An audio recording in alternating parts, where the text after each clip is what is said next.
الحاد سے ایمان تک۔ ماں جی، دیکھیں تو کون آیا ہے۔ ماں نے آچٹتی سی نظر شہرام اور اس کے ساتھ کھڑی لڑکی پر ڈالی اور ناگواری سے کہنے لگیں، ہوگی کوئی تمہاری کلاس فیلو یا گرل فرینڈ، مجھے اس سے کیا لینا دینا۔ اور پھر سے تسبیح پڑھنے لگیں۔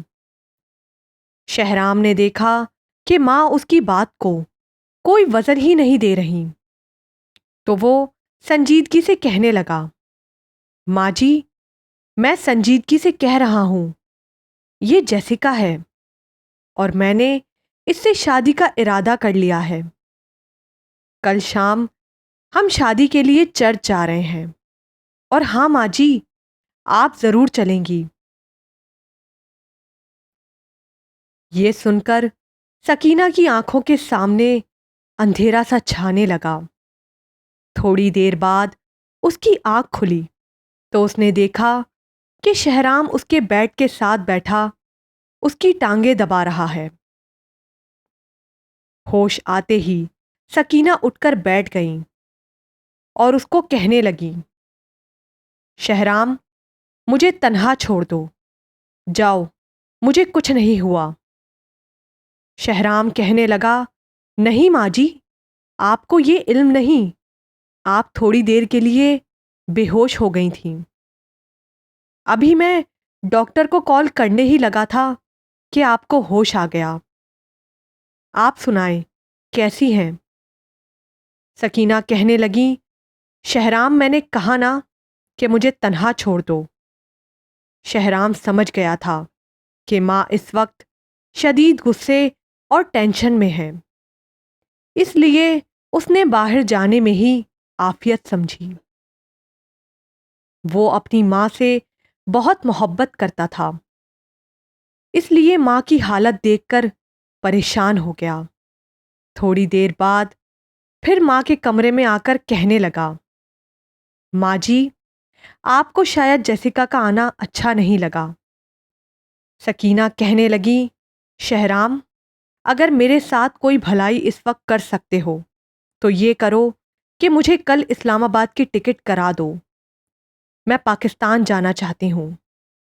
شہرام کہنے لگا، نہیں ماں جی، یہ نہیں ہو سکتا، میں آپ کے بغیر نہیں رہ سکتا۔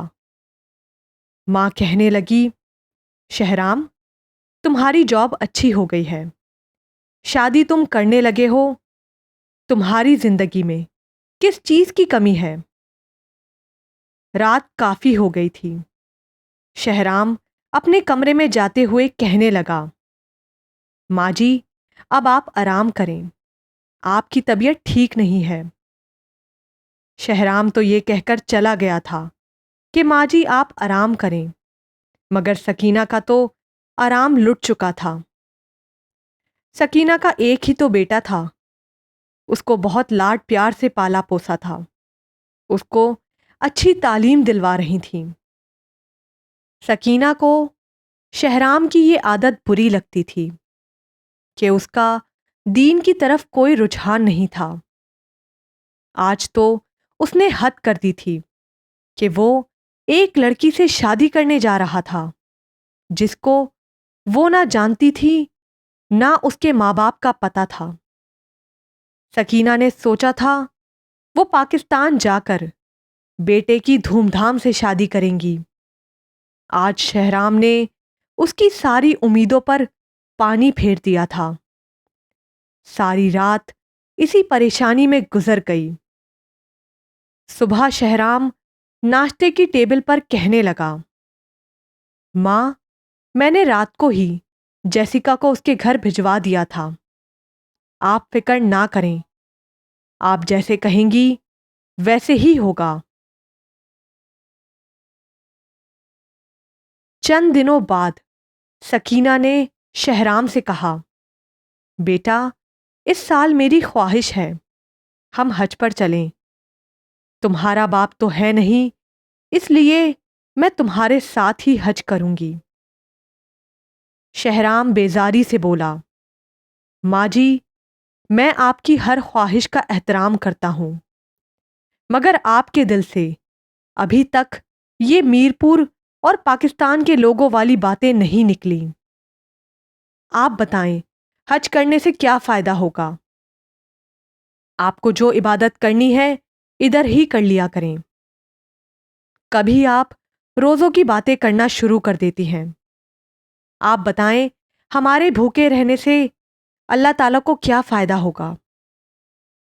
دنیا ترقی کر گئی ہے اور ہم ابھی تک پرانی باتیں لیے پھرتے ہیں، اور یہ مذہبی لوگ تو ویسے ہی جنونی ہوتے ہیں۔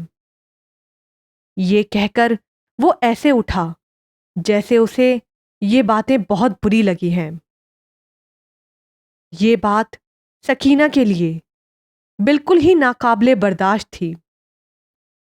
مذہب کی طرف شہرام کا رجحان کبھی تھا ہی نہیں، مگر آج تو وہ تمام حدیں پار کر گیا تھا۔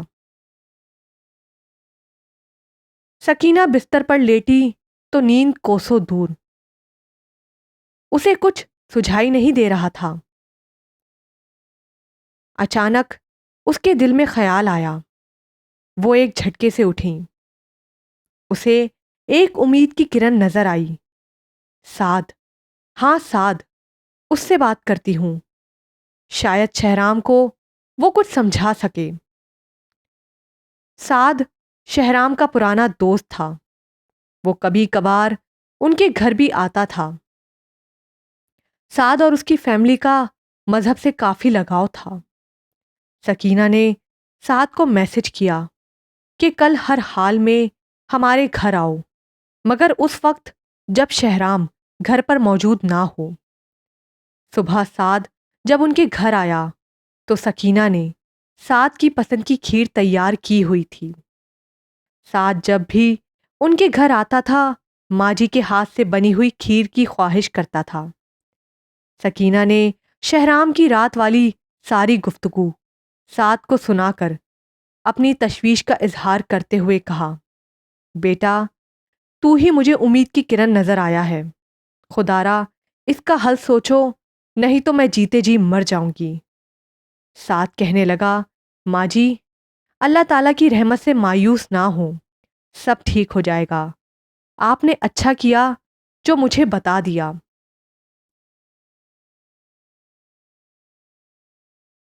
اگلے دن سعد نے شہرام کو فون کر کے کہا کہ یار کافی دن ہو گئے ہیں، کہیں آؤٹنگ پر نہیں گئے، میرا لندن جانے کا پروگرام بن رہا ہے، آپ بھی ساتھ آؤ، 2 دن کے لیے چلتے ہیں، حسب معمول ایک دن تمہاری مرضی کا اور ایک دن میری مرضی کا۔